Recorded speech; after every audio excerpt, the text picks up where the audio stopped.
मैं ब्रह्मोदरम के बारे में मैंने बताया था ना, भोजन है, दो प्रकार का होता है ये। एक तो शरीर के लिए होता है, जो आप रोज अन्न लेते हो, दूध घी जो भी है, तो ये पंचभौतिक शरीर है। तो शरीर के लिए रोजाना अन्न देना पड़ता है, जल देना पड़ता है। इसको बोलते पंच ओदनम। ओदन का मतलब ही है भोजन। ओदन का मतलब है भोजन। तो पंच ओदनम 5 तत्वों से बने शरीर का भोजन। वो वेद शास्त्र नहीं है, वो तो अन्न है।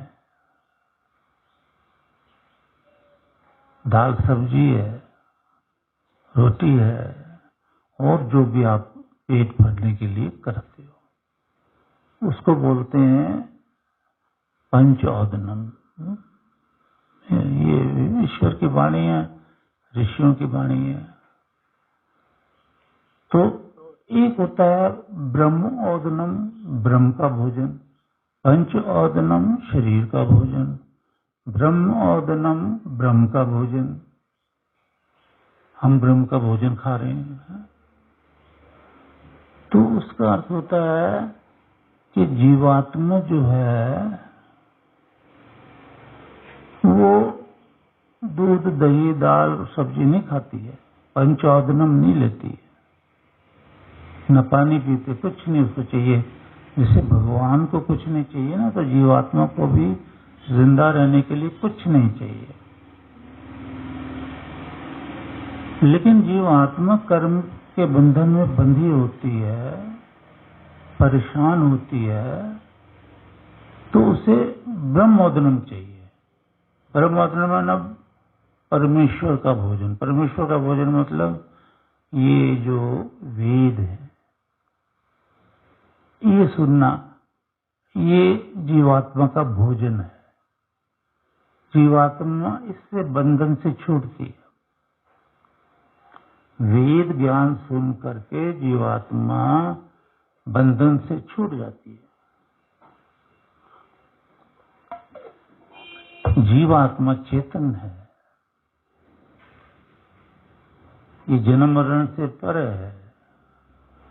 ईश्वर भी जन्म मरण से परे है।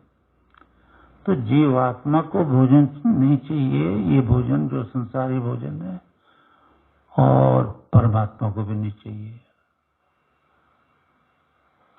कोई 10वें मंडल 129 सूक्त में मैंने बताया है, दूसरे मंत्र में या तीसरे में, कि प्रलय में कुछ नहीं होता है, परमेश्वर होता है, जीता जागता एक तत्व होता है जिसका नाम है परमेश्वर। और वहां भी मैंने बताया था, कई बार उसकी व्याख्या की, कि उसको खाने के लिए पीने के लिए कुछ नहीं चाहिए, ना हवा चाहिए, ना पानी चाहिए, ना अन्न चाहिए। ईश्वर को जिंदा रहने के लिए, वैसे भी वो निराकार है, उसको नहीं चाहिए। ऐसे जीवात्मा को भी पंचओदनम यानी दाल रोटी इत्यादि ये नहीं चाहिए। लेकिन दुखों से नाश हो जाए उसका, वो सुखी रहे, इसलिए उसको तो परमेश्वर का भोजन चाहिए, कि रोज वो ये भोजन ग्रहण करे। आप लोग ब्रेकफास्ट करते हो, लंच करते हो, डिनर करते हो, बीच में और न जाने कुछ खाते पीते हो, पानी पीते हो, तो शरीर आपका ठीक है। लेकिन आप ठीक नहीं है, आप परेशानी में हो, आप चिंता मग्न हो, आप दुविधाओं में हो। अभी वो गुरु कृपा से छूट रहे हैं धीरे धीरे, ये मैं आप लोगों को कह रहा हूँ, और सब छूट जाएंगे दुविधा से, चिंता वगैरह ये सारी। क्योंकि आप ब्रह्मोदनम मतलब आप अपने को भूखा नहीं रख रहे, शरीर को तो आप भूखा नहीं रख रहे। रोटी धन कमाते हो, उसको रोटी पानी जल सब दे रहे हो। खराब होता है तो इसको डॉक्टर को ले जाते हो, ये जड़ है, जबकि आप ये जड़ हो नहीं, आप शरीर हो नहीं, लेकिन आप इस शरीर में रहते हो जैसे कोई घर में रहता है, तो घर को ठीक रखता है, आप भी शरीर को ठीक रखते हो। घर भी जड़ है, ये भी जड़ है। तो ईश्वर ने ये शरीर क्यों दिया है कि जीवात्मा इस शरीर में रहकर आज्ञा देकर इस शरीर के इंद्रियों को नाम जपाए बिठाए शरीर, क्योंकि जीवात्मा नहीं बैठ सकते, उसके पैर नहीं होते। और ज्ञान आपको होना चाहिए कि भाई जीवात्मा कितनी बड़ी है कि बाल का अगला हिस्सा उसका 100वां हिस्सा कर लो, 100वां हिस्से का फिर 100वां हिस्सा करो, तो कितनी है, नजर तो आएगी नहीं आंखों से। इतनी है, आप इतने हो, इस शरीर में रहने वाले आप इतने हो। तो एक होता पंचोदनम, एक होता ब्रह्मोदनम। आपको ब्रह्मोदनम की जरूरत है, जो सन 78 से 77 से 78 से या 80 से मैं यहाँ ये विद्या दे रहा हूँ आप लोगों को। आप जीवात्मा हो, आप इसको ग्रहण करते हो, जितना खा लेते हो यानी जितना ग्रहण कर लेते हो, जितना समझ जाते हो, बस वो आपकी पूंजी हो गई। ये जीवात्मा की पूंजी है, वेद दर्शन वेद है। तो ये पंचोदनम से जब तृप्त हो जाएगी जीवात्मा, जैसे आप भोजन से तृप्त हो जाते हो रोज खाकर, फिर और भोजन मांगते हो। ब्रेकफास्ट कर लिया तो कहते लंच भी चाहिए, लंच कर लिया तो कहता डिनर भी चाहिए, बीच में कोई चाय पिला दे या चाय पीने का मौका बन जाए, वहाँ लड्डू बर्फी आ जाए तो वो भी खा लेने हैं। तो जीवात्मा तो बेचारी भूखी रहती है ना, उसको आप 3 टाइम भोजन कहाँ देते हो? आप देने लगे हो 2 टाइम तो दे देते हो, हवन कर लेते हो, फिर 3 टाइम 4 टाइम दो उसको भोजन। 1 पेज पढ़ लिया भोजन हो गया, 2 पढ़ लिए तो और भी अच्छे हो गए। नाम जप के बैठने लगे, वो भी भोजन दे दिया अपने आप को आपने। तो ये पंचोदनम और ब्रह्मोदनम को समझना है कि हम दोनों भोजन, आप जैसे ये कहा कि तम त्वा ओदनस्य पृच्छामि, मैं इस ओदन में ना भोजन, ये ब्रह्मोदन पंचोदन के बारे में ही आचार्य मैं आपसे पूछता हूँ, पृच्छामि है ना।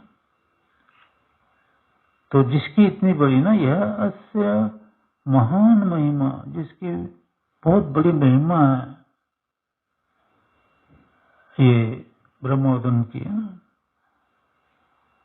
तो अब इसमें देखो आचार्य क्या कहता है कि भाई तुम ओदन से महिमानम, इस ओदन की, इस ब्रह्म के भोजन की महिमा समझो। स यह ओदन से, ये जो ब्रह्मोदन है, महिमानम, इसकी महिमा यही है